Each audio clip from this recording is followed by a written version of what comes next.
प्रश्न जर विचारला की जी टीका आतापर्यंत भाजपावर होत आली की केशव उपाध्ये, माधव भांडारी, भंडारी नाही, त्यांनीच सांगितलंय, हे सर्व ज्येष्ठ अनुभवी वारंवार पक्षासाठी राबणारे, सतत वारंवार लढणारे जे आहेत ते सतरंजी उचले असं त्यांना हिनवतात की नाही मवियाचे ट्रोलर.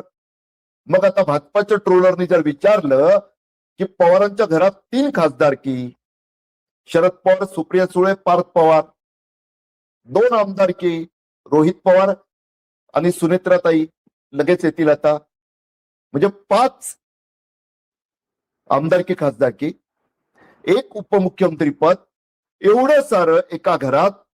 आणि यांच्यासाठी भाजपाची टक्कर देत लढणाऱ्या कार्यकर्ते काय सतरंजी उचलण्यासाठी. मी भाजपाचा अंधभक्त जसा नाहीये, मोदींचा अंधभक्त जसा नाहीये, तसाच मवियातील कोणत्याही पक्षाचा अंधभाट नाहीये. ना गांधींचा, ना ठाकरेंचा, ना पवारांचा अंधभाट आहे मी. त्यामुळे स्वाभाविकच हा प्रश्न मला रास्त वाटतो. तसंच सामाजिक समीकरणांचं काय हा पण मुद्दा येतो ना.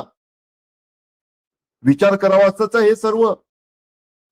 पुरोगामी म्हणणाऱ्यांनी प्रस्थापितांचाच जर उमेदवारीसाठी विचार करायचा असेल आणि त्यावेळी तुमच्या माझ्यासारखे सर्व जे प्रतिगामी म्हणून भाजपावर टीका करतो त्या भाजपाच्या यादीत 2 वंचितांपैकी दिसत असतील तर विचार केलाच पाहिजे की चुकतंय का काही.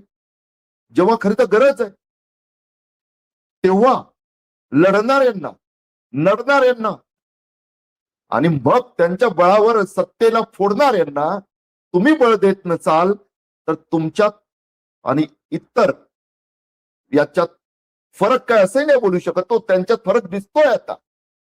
ते जाणीवपूर्वक सोशल इंजिनिअरिंग त्यांच्या रणनीतीचा भाग म्हणून का होईना करताना दिसतायत. करताना दिसत नाही कृतीतून ते तुम्ही, तुमची फक्त उक्ती असं आता म्हणायची वेळ आली आहे. त्यातूनच